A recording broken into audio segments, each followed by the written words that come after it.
कुदरत की ये चमत्कारी शक्तियाँ आपके अंदर मौजूद है, जिसे जानकर आप कुछ भी कर पाएंगे। महापुरुष ओशो द्वारा सुनाया एक किस्सा सुनिए, फिर आपको अपने शब्दों में कुछ समझाने की कोशिश करती हूँ।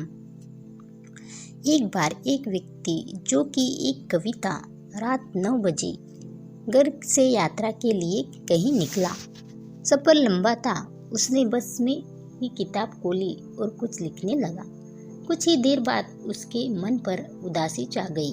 उसे समझ नहीं आ रहा था कि अभी तो मैं खुश था, लेकिन एकदम से मेरा मूड बदल क्यों गया।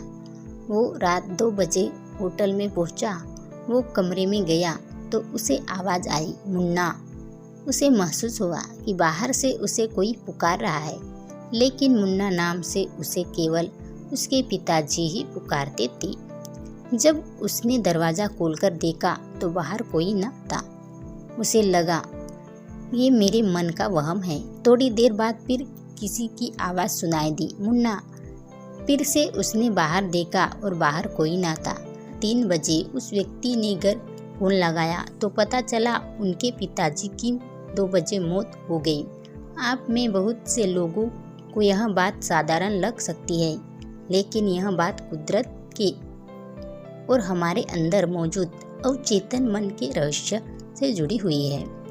हमारे दिमाग की ऐसी स्थिति होती, अगर हम वहां तक पहुंच जाएं, तो हम अपने जीवन में घटने वाली घटनाएं पहले से देख सकते हैं। इस रहस्य की छोटी छोटी झलक आपको भी मिली होगी। आप कई बार महसूस कर लेते होंगे कि ये होने वाला है, और वैसा ही होता है। आप खुद से कहते होंगे कि मैं इतना महान नहीं हूँ, ये बस कॉन्सिडेंट होगा। लेकिन हमारे अंदर मौजूद शक्ति से अनजाने में बहुत बार हमारी मुलाकात हो जाती है।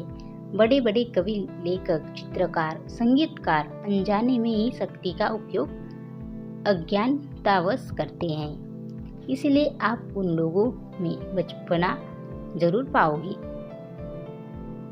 ये लोग अनजाने में ही शक्ति का उपयोग करते हैं, और दूसरी तरफ एक ऋषि मुनि शक्ति का उपयोग करना सीख जाते हैं। आपने सुना होगा कि हिमालय पर आज भी ऐसे कई बाबा हैं जिनकी उम्र हजारों साल है। आपको ये बात मजाक लगती, लेकिन यह बात एकदम सच है। सच इसीलिए क्योंकि जो नेचर के रहस्य को जान लेता है, उसके लिए सारे चमत्कार आम बात है। एक फूल को देखकर यदि आप कहोगे ये कितना खूबसूरत है, तो वैज्ञानिक कहेगा कि इसमें खूबसूरत जैसा क्या है, से मिलकर बना है। ये क्या बात हुई।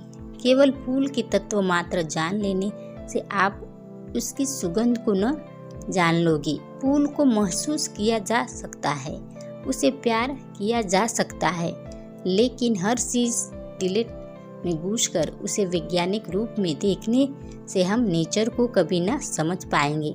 नेचर की शक्तियों को सिर्फ महसूस किया जा सकता है, उसका कोई वैज्ञानिक सबूत नहीं है। भारत सोने की चिड़िया था, इसलिए महान नहीं था, बल्कि अपनी संस्कृति और महान ऋषि मुनियों की वजह से महान था।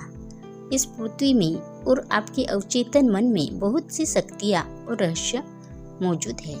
जिस दिन आप उनका उपयोग करना सीख जाओगे, उस दिन आपके लिए कुछ भी कर पाना मुमकिन हो जाएगा।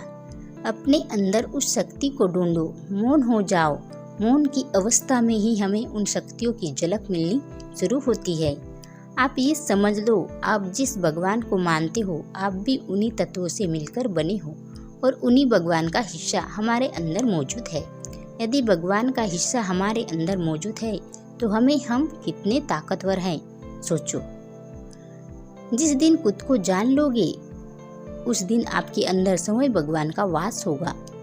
वो अभी भी मौजूद है, लेकिन अभी हमें खुद पर से बहुत सारी लेयर हटानी है। भगवान की शक्तियाँ या कुदरत का रहस्य, जो भी कहो, दोनों एक ही बात है। उठो और अपने आप को पहचानो। खुद को कमजोर मत मानो। नेचर ने भर के शक्तियाँ और रहस्य तुम्हें दिया है, तुम उसे पहचान नहीं पा रहे हो, और खुद पर दिन संस्कृति विलुप्त होती जा रही है। और लोग खुद को कमज़ोर मान बैठे हैं। इस वीडियो में आपको कुछ अच्छा लगा हो तो लाइक, शेयर और कमेंट और सब्सक्राइब कीजिएगा और बेल आइकन नोटिफिकेशन को प्रेस कीजिएगा।